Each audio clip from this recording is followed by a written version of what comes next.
रूस चीन ने एटमी वॉर से बचने की बात कही है, तो एक तरफ आप देखिए अपने न्यूक्लियर आर्सेनल्स को बढ़ाने की बात बोली जा रही है और दूसरी तरफ यह कहा जा रहा है कि एटमी वॉर से बचना चाहिए, किसी भी सूरत में नहीं होना चाहिए एटमी वॉर।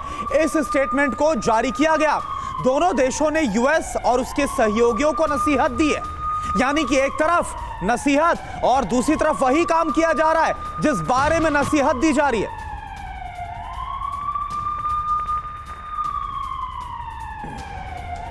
बिल्कुल, और चलिए आइए देखते हैं कि रूस चीन ज्वाइंट स्टेटमेंट में एटमी वॉर के खतरे को लेकर और क्या क्या कहा गया है, क्या बड़ी बातें हैं इस स्टेटमेंट की। तो एटमी वॉर से तौबा, ये फिलहाल कम से कम इशारा दिया जा रहा है, हालांकि तैयारियां बिल्कुल इसके विपरीत नजर आ रही हैं। तो पहली बार यह दिख रहा है कि न्यूक्लियर टकराव के बेहद करीब पहुंच चुके हैं दोनों देश। ऐसे में इस बयान की क्या मतलब, हमें हर हाल में न्यूक्लियर वॉर से बचना होगा, ये एक बात कही जा रही है, ये आह्वान किया जा रहा है। एटमी युद्ध होता है तो इसमें कोई विजेता नहीं होगा। फ्रीडम ऐप से सीखकर क्या आप पिसे हुए तेल का उत्पादन करते हैं? अगर ऐसा है तो आप अपने तेल को 1 करोड़ फ्रीडम ऐप के जो ग्राहक हैं उन्हें बिना किसी खर्चे के आप उसे बेच सकते हैं। यानी सबकी हार है, तय करें कि न्यूक्लियर हथियारों वाले देशों के बीच युद्ध न हो। एटमी हथियारों वाले देश मिलकर सुरक्षा सुनिश्चित करें। एटमी ताकत वाले देश खतरे को कम करने पर काम करें।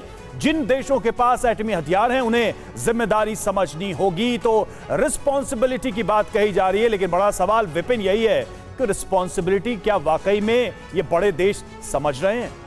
बिल्कुल रवि, और देखिए यही वो डबल स्टैंडर्ड है जिसको समझना होगा। एक तरफ आप पैक्ट करते हैं कि न्यूक्लियर ताकत को घटाना होगा, दूसरी तरफ दुनिया को सलाह देते हैं, और तीसरी तरफ रशिया का जो रक्षा मंत्री है वो कुछ और कहते हैं। तो बहुत ज्यादा कंट्राडिक्शन है, और क्या कुछ ये पूरी कहानी है, जो पूरा गेम प्लान है वो समझाने की आपको कोशिश करते हैं। दरअसल देखिए नसीहत क्या दी गई है, न्यूक्लियर पावर वाले देश अपने एटमी हथियार दूसरे देशों में तैनात ना करें। इशारा अमेरिका की तरफ है, देश से बाहर तैनात अपने एटमी हथियार तुरंत वापस ले लें। नसीहत नंबर 2, 3 सवाल। क्या ये रूस और चीन की यूएस पर दबाव बढ़ाने की कोशिश है, जिसका कहा जा रहा था कि इशारे में चीन और रशिया मिलकर अमेरिका की तरफ इशारा कर रहे हैं? सवाल नंबर 2, क्या रूस चीन किसी भी एटमी खतरे का ठीकरा यूएस पर फोड़ना चाहते हैं? और सवाल नंबर 3, क्या एटमी दो देशों के दो खेमों के बीच तनाव बढ़ाने वाला है? बहुत ज्यादा तनाव, और उस स्थिति में एक नए गेम प्लान को बनाते हुए नजर आ रहे हैं चीन और रूस। मेहमानों का बड़ा पैनल हमारे साथ लगातार मौजूद है। रविंदर सर, आप जब इस एडवाइजरी को देखते हैं, इस नसीहत को देखते हैं, तो क्या समझने की कोशिश करेंगे, कैसे एक्सप्लेन करेंगे? और यह भी समझाइए कि इशारा अमेरिका की तरफ है, अपनी एटमी ताकत को बढ़ाओ, चीन को सपोर्ट करो, और एडवाइस अमेरिका को करो। जी हाँ, बिल्कुल है। 2 बिग पिक्चर हैं। देखिए, एक तो जहाँ तक रही रेस की कि चाइना अपने न्यूक्लियर बढ़ाएगा, चाइना के पास अंदाजन अभी करीब 300-350 वेपन्स हैं। अमेरिका के पास करीब 6000, रशिया के पास भी करीब 6000, थोड़े से ज़्यादा है।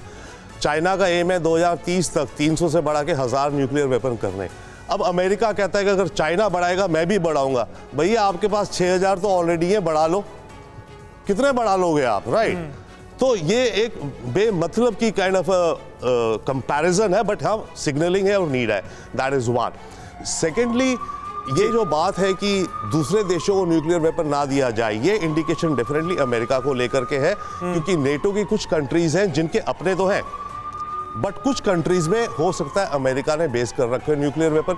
तो ये एक टॉकिंग पॉइंट, आर्ग्यूमेंट पॉइंट है, और वैलिड पॉइंट दिखता है कम से कम लॉजिकल, कि भाई तुम्हारे पास हो तो हो, जो भी देश हो, चाइना हो, अमेरिका हो, नॉर्थ कोरिया हो, भारत हो, बिल्कुल, जिसपे न्यूक्लियर वेपन से अपने घर पे रखो, दूसरे देशों में मत दो। फ्रीडम ऐप से सीखकर क्या आप पिसे हुए तेल का उत्पादन करते हैं? अगर ऐसा है तो आप अपने तेल को 1 करोड़ फ्रीडम ऐप के जो ग्राहक हैं उन्हें बिना किसी खर्चे के आप उसे बेच सकते हैं।